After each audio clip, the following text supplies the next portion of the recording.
Ramène ta science, ça ramène ta science. Ramène quoi? Ramène ta science. Alors, tu nous parles du CRISPR-Cas9. Eh oui. Alors Révolution là, génétique made in France, m'as-tu dit. eh ouais. Et alors, du coup, là, vous allez me dire, mais qu'est-ce que c'est CRISPR-Cas9? Bah oui, c'est quoi? Alors, déjà, la vraie question, c'est est-ce que vous savez ce que c'est CRISPR-Cas9? On sait jamais. Est-ce que quelqu'un y a déjà entendu parler? On en a Alors, déjà entendu parler. je connais Casper, je connais Cazeneuve, mais après CRISPR, Cas9. Oh non, c'est nul. Oh là là. Bon, on peut lui enlever des points à lui? Non, mais vas-y, continue ta Dommage. chronique. Alors du coup, CRISPR-Cas9, c'est quoi? Bon, alors déjà, c'est une invention made in France. Oui. Et GG. Made in France et made in France de deux biologistes et chercheuses françaises. C'est Emmanuel Charpentin et Jennifer Doudna.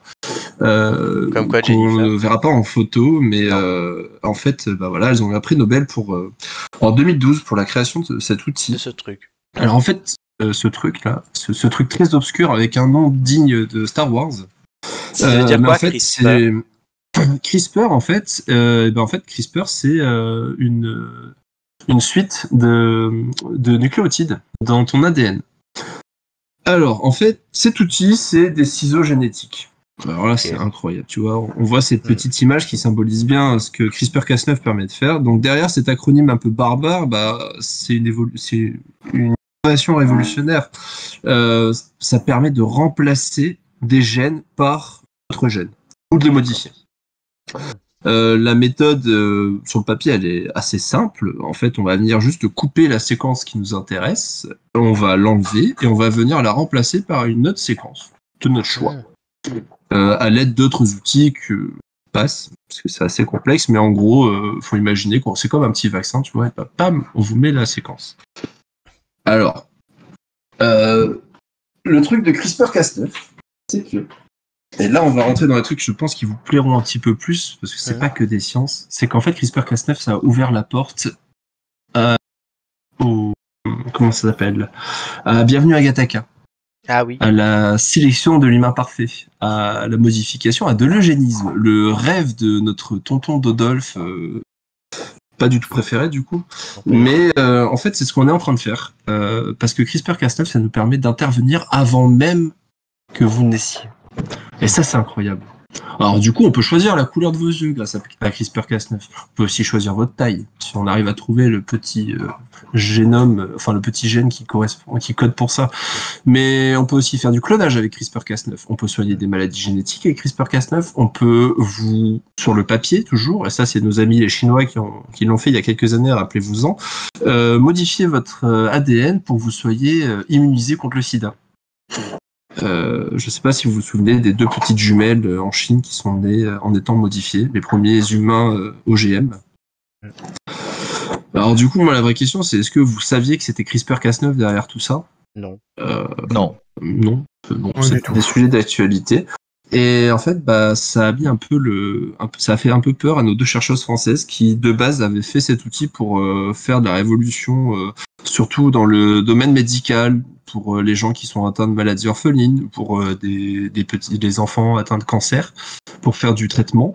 C'est parce que c'est un outil qui est assez facile d'utilisation. C'est un outil en kit que tous les biologistes et tous les chercheurs peuvent se procurer et s'acheter. Et en fait, ça a été détourné pour aller encore plus loin, parce que c'est les rêves de l'homme, hein, d'avoir l'humain parfait. De toute façon, on connaît tous l'humain parfait, l'humain idéal selon Da Vinci. C'est moi. J'ai dit selon Da Vinci, pas selon Flo. Mais et en fait, ça a été utilisé de partout. Donc ces deux chercheuses, elles vont sûrement augmenter les prix et poser beaucoup plus de brevets sur leurs outils pour que ce soit détourné. Et éviter de rentrer dans un système d'eugénisme. Alors après, du coup, une autre petite question pour vous, c'est est-ce que pour vous, l'eugénisme, c'est mal? Oui. Moi, je suis contre tout ça, et depuis que j'ai vu Gattaca, à vrai dire.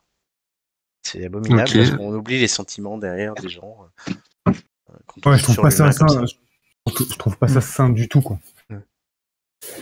Ok, mais donc du coup, si on vous, enfin d'ailleurs c'est ce qu'on fait actuellement dans les protocoles, si on vous dit que vous allez avoir un enfant trisomique par exemple, et qu'on a cet outil là, CRISPR-Cas9, qui peut permettre de régler ce problème de trisomie sur l'enfant avant qu'il naisse. Est-ce que pour vous ce serait du coup bénéfique ou enfin pas maléfique, mais le problème, c'est que tu vas avoir des exemples où ça se justifie et d'autres non. L'histoire, quand même, nous a prouvé dans plusieurs cas que, effectivement, le couteau, c'est ni bon ni mauvais, comme ce truc-là. C'est ce que tu en fais.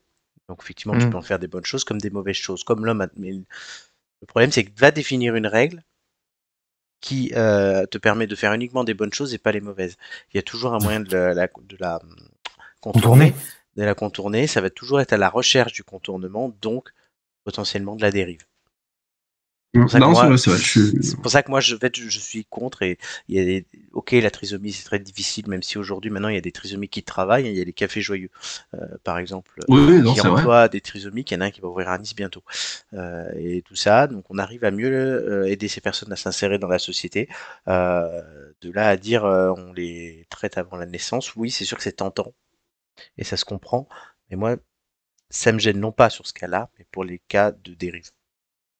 Non, je suis peut-être très conservateur, je dis pas le contraire. Non, je te rejoins. C'est vrai que pour gérer les dérives, il faut être assez strict dans la législation. Et d'ailleurs, la France, du coup, vu qu'on est le berceau de cet outil, qui est aussi utilisé pour plein d'autres choses qui n'ont rien à voir avec de l'eugénisme, on essaye de faire une législation, mais c'est très compliqué parce qu'en fait, nos législateurs, nos députés, n'y comprennent rien à cet outil et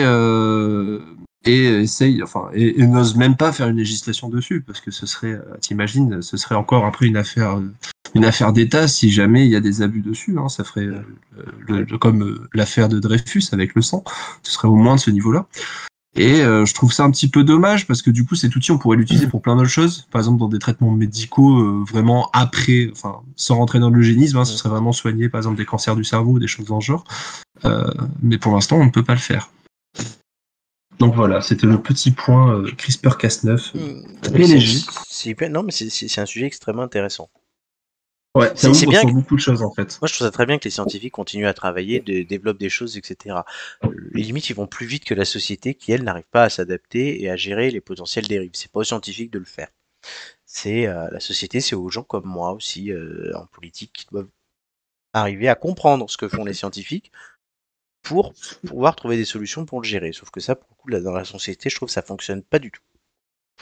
Non, ce qui nous empêche d'avancer. De communication. Il y a un gros problème de communication et de transmission des informations, tant du côté politique que du côté scientifique, parce que je te jure que les chercheurs, ils sont perchés. Oui. Et toi, quand tu es au milieu et que tu es un peu entre les deux, tu fais de la vulgarisation ou que tu travailles dans la communication, tu te tires les cheveux parce que ça fait, en fait, aucun des deux font des efforts. Donc là, CRISPR-Cas9, ça a fait un peu de bruit parce que ça a été des prix Nobel en 2012. Donc la France était fière, ils ont été invités à l'Élysée et tout. Mais il y a plein d'autres outils en science. Là, notamment, dernièrement, ils ont réussi à cartographier le cerveau d'une mouche. Donc t'imagines bien que, bon, là, dit comme ça, c'est assez rigolo. Mais en fait, ça ouvre sur la cartographie. Non, il était plus gros. Il était beaucoup plus gros parce que la mouche n'a pas accepté de faire la couverture de Playboy. Pourtant, on lui a demandé. Mais t'imagines bien que du coup, ça te permet après d'aller sur des trucs beaucoup plus complexes, le cerveau humain, par exemple la cartographie du cerveau humain, et essayer de comprendre les mécanismes et se rendre compte que nos politiques sont pour la plupart des teubés. Tu vois. Donc, Très bien. Bon, on s'arrêtera là-dessus. Merci Flo. C'était passionnant.